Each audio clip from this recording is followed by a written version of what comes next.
Naalala ko, 2 years ago, almost 2 years ago, nagawa ko ng EQ series and compressor series. So, nabanggit ko sa may parting high shelf filter part, wala pa akong paggagamitan. So, habang minimix ko yung kanta na ito, instinct ko na parang kulang siya ng brightness, I mean on track, kulang sa brightness and air. So, pakinggan muna natin. Getting close to the midnight hour. Hey. So far, yun yung na-achieve natin using compressor and EQ. So, solo natin.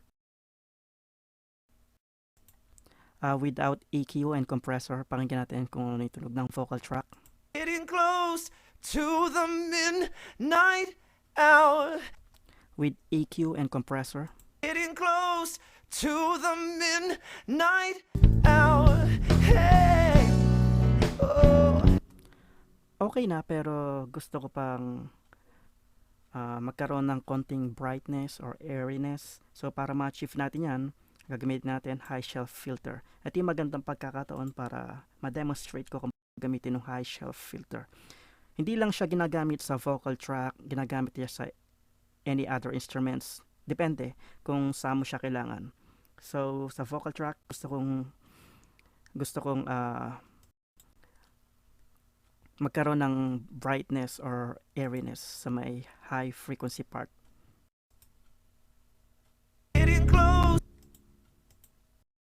Getting close to the midnight hour. Getting close to the midnight.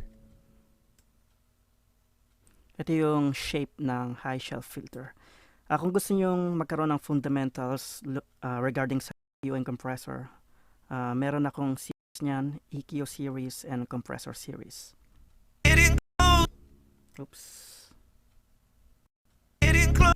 Ngayon, hanapin natin yung sweet spot para natin kung ano yung adjust natin sa part na ito.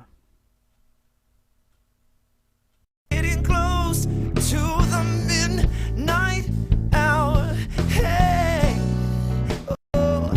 Siguro yung part na ito around 3K.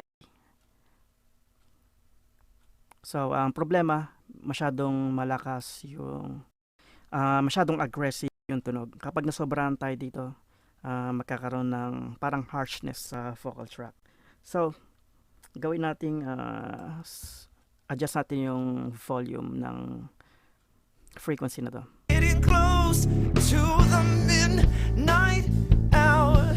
Hey. Oh. I sing along with you in this game for two. Siguro around 6 decibels. Medyo okay yung tunog.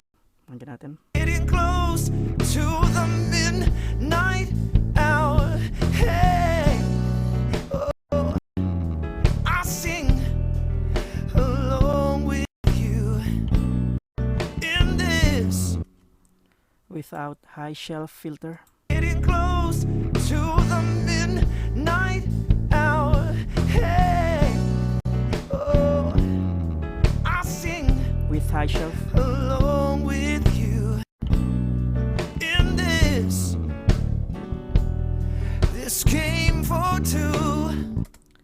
Okay na, nagkaroon ng brightness sa high frequency part. Ngayon, ang problema, na-emphasize naman yung the sibilants, the P in the S, tsaka yung F, yung sibilant sounds. Ngayon, pagkatapos ng video nito, ang gagawin naman natin, itetame naman natin yung sibilant sounds using the SR plugin. At siguro ito lang yung video nito, pinakita kong paano paggamit ng high shelf filter sa vocal track. And once again, hindi lang sa vocal track ginagamit ito sa ibang instruments. At kapag meron pa kayong tanong or any other specific tutorial on your mind, please comment down below. And once again, this is LFA signing out. Peace.